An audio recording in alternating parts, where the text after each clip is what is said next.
The modern AAA gaming industry has been facing an identity crisis for a while now, give or take 5-10 years. With sky-high development costs and pressure to turn a profit, big studios have largely abandoned originality in favor of safe projects.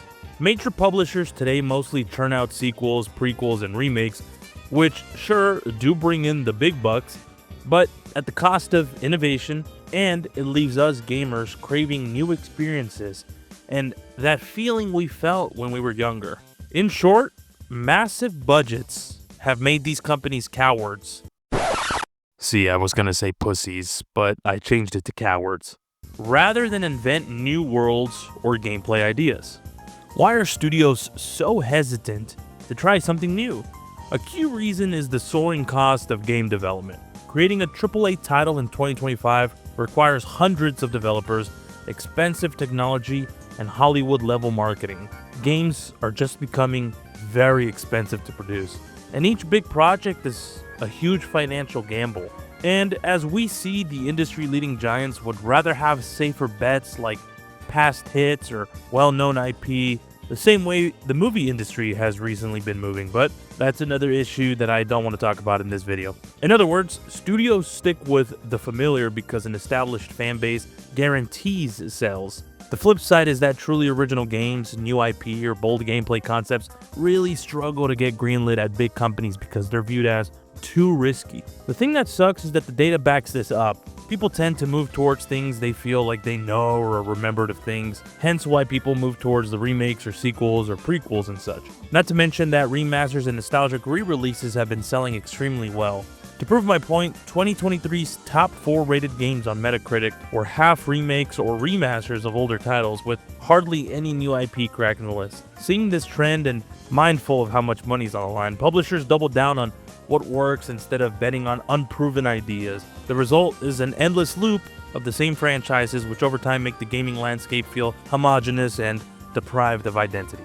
Now, I want to move on and talk about some of the several high-profile game franchises that exemplify how big studios play it safe, and I really do think that these cases show the industry preference for franchise milking over forging new identities in that nature. For starters, few series better represent annualized risk-free gaming like Call of Duty. I've been focused on the future, never on right now. Since the mid-2000s, Call of Duty has been a new installment nearly every year, alternating between sub-brands like Modern Warfare and Black Ops. Activision set up a rotation of studios to ensure a 3-year development cycle, effectively being able to churn out new Call of Duties each fall. The formula changes little beyond graphics and settings because it doesn't need to. Call of Duty just reliably top sales charts each year, so the publisher has little incentive to deviate from the proven gameplay loop. Even when Activision considered slowing the release schedule in 2023, the plan was to fill the gap with remasters of older COD titles rather than risk a brand new IP. Now, Black Ops 7 hasn't been doing so good lately, but that's another topic that I do want to get involved in. I do want to make a Black Ops 7 video in a little bit, but that's besides the point. This franchise's first strategy has kept COD wildly profitable, but it underscores and undermines how big studios cling to familiar brands instead of creating the next big thing in FPS gaming, which is very much needed right now. The next series, and sadly, a personal favorite of mine, is the Ubisoft flagship action-adventure series known as Assassin's Creed. It was Assassin's Creed. It became notorious for its annual sequel cycle in the 2010s from 2009 through 2015, I believe. Assassin's Creed saw yearly releases like AC2, Brotherhood, Revelations, Black Flag, AC3, Unity, etc. Each were kind of building on the same open world formula, but not really doing much other than that. And for reasons more than just fatigue and repetitive design and predictable sequel cadence, Assassin's Creed just became another Call of Duty. And by Assassin's Creed Syndicate, people really felt that the franchise was very much becoming irrelevant due to oversaturation. Ubisoft temporarily paused the yearly schedule after that, and man, I remember that, and I had a lot of good. I really did have hope in Ubisoft. I really thought they were gonna do it, but the delusion was real. And unfortunately, Assassin's Creed remains a forever franchise for the company. You have new installments like Origins, Odyssey, Valhalla, Shadows as of recently, and spin-offs just keep coming because the name guarantees a baseline of sales. While the series has evolved its gameplay in recent entries, Ubisoft largely avoided launching new AAA franchises. It prefers to set new games in the Assassin's Creed universe or other known IP like Far Cry, which, Jesus Christ, rather than gamble on an unknown property. This reliance on a familiar formula, the infamous Ubisoft open world design across so many titles, means fewer chances for a unique identity to emerge in their portfolio. Now, I am going to touch this one very briefly. I'm not a fan of these games, but they do have to be mentioned. The annual sports titles by EA Sports. Sports games like FIFA, Madden, NFL epitomize low risk and high reward design. Every single year, EA releases a new edition with updated rosters and modest tweaks, but the core gameplay barely changes. Why? Because millions and millions of dedicated sports fans buy the new version regardless, essentially out of routine or for the updated teams. And EA openly acknowledges it. They say it has a good thing going, that they have a good thing going, and they're not going to alienate their fan base with dramatic innovations when the current formula sells a metric fuck ton of copy. The result is incremental updates at best, and many people, definitely not the first, have stated that the games, specifically Madden NFL 24, I remember hearing that people said there was new modes, looked identical to the previous games, and showed not a lot of innovation. The developers took zero chances and stuck with what felt safe and would generate a ton of money. The Madden franchise and sports games in general demonstrate how big publishers prefer guaranteed yearly revenue over creative leaps. This strategy may be financially sound, but it adds to my topic of these games just being carbon copies of last year's with no new defining identity.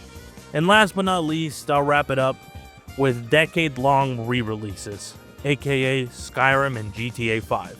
Bethesda and Rockstar really outdid themselves in coming out with a true sequel in over a decade for these games. Skyrim in 2011, Grand Theft Auto 5 in 2013. I don't know why I said it weird. They still have no direct sequels as of 2025. We already got a delay for next year for GTA 6. 3 words, Grand Theft Auto. And Elder Scrolls 6 is not even a whisper in the wind. No one knows what the fuck is going on with that. Well, I mean, Bethesda does, just not us. Bethesda has re-released Skyrim so many times across so many consoles that it became a literal running joke. And Rockstar Games rode GTA 5 for an entire console generation. No, wait, not just one console generation. I think 3. They ported it to what? The PS4, Xbox One, and later the PS5, Xbox Series X. They milked the fuck out of GTA Online revenue rather than risk releasing GTA 6 too soon. These are the practices I'm talking about that show an extreme example of playing it safe, because why risk a new title when the old one still prints money? Sadly, it does mean that the industry's biggest titles can feel frozen in time, furthering the sense that gaming isn't moving forward creatively. In conclusion, in today's AAA landscape, originality has taken a back seat to safety and predictability, to say the least. Massive franchises and familiar formulas dominate because big studios fear the financial fallout of a flop. The consequence is an industry that, for all its blockbuster polish, is starting to feel creatively stagnant. And if you live in an industry that's creatively stagnant, misery isn't a possibility, it's a guarantee. When every other release is a sequel, prequel, remake, or annualized update, it's no surprise that many gamers feel modern gaming has no identity anymore. The unique spark that comes from fresh ideas is being smothered by corporate caution.